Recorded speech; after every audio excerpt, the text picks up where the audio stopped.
We're happy for you to join us. And since you mentioned before starting the podcast that you play games, let's also play an imagination game. Can you walk us through your customer journey in a supermarket these days? What makes you choose a product over the other? And how has this changed for the better or worse since joining the marketing field?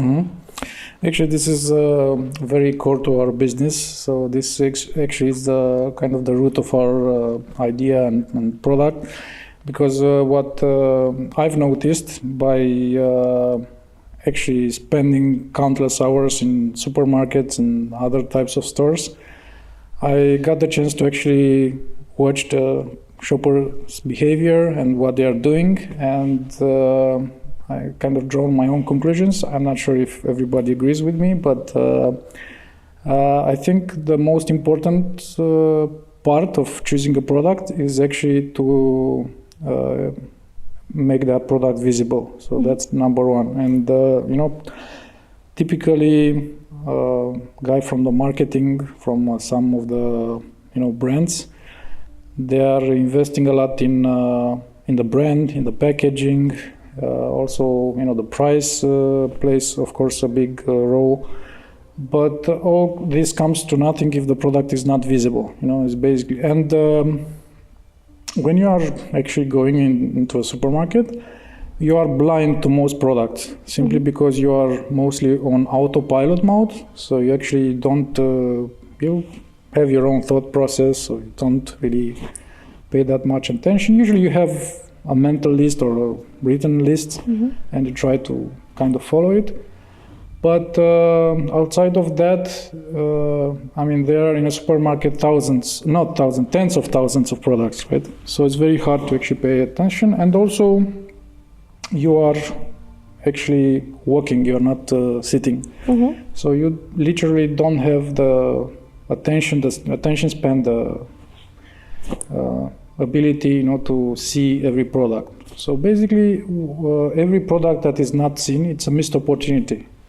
So this is why we came up with the solution, trying to make the products more visible, to give them somehow an unfair advantage towards their competitors, because they kind of it's hard to not notice the product when you are using our solution. So, and I don't think that has changed, because this is like human nature is not, starting from when the supermarkets were invented, I think it was like, the first supermarkets probably, mid-war, between the wars or right after the war. So I don't think much has changed actually in this kind of behavior. So the shelves are, pretty much there. People are trying to use different ways to entice the shopper to buy the product, but otherwise the shopper journey, more or less is not that different.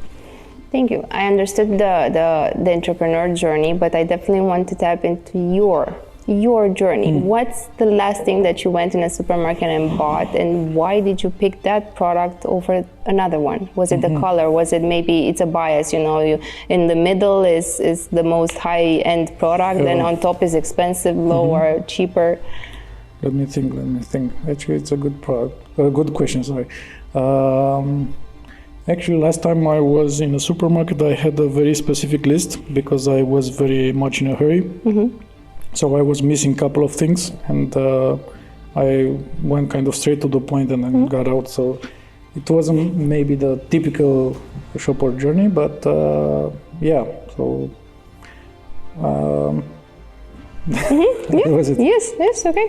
So you don't want to tell us that was maybe wine or chips. What do you eat when we play? I will tell you, of course, like healthy bio food and also ethical food, Kale chips and avocado toast, right? Right. Of course, I bought soda and chips and chocolate, but that's I'm not gonna admit this in front of the camera. And if you're just as passionate about innovation as we are, hit subscribe for the Recursive Podcast on YouTube or your favorite podcast platform. We're everywhere.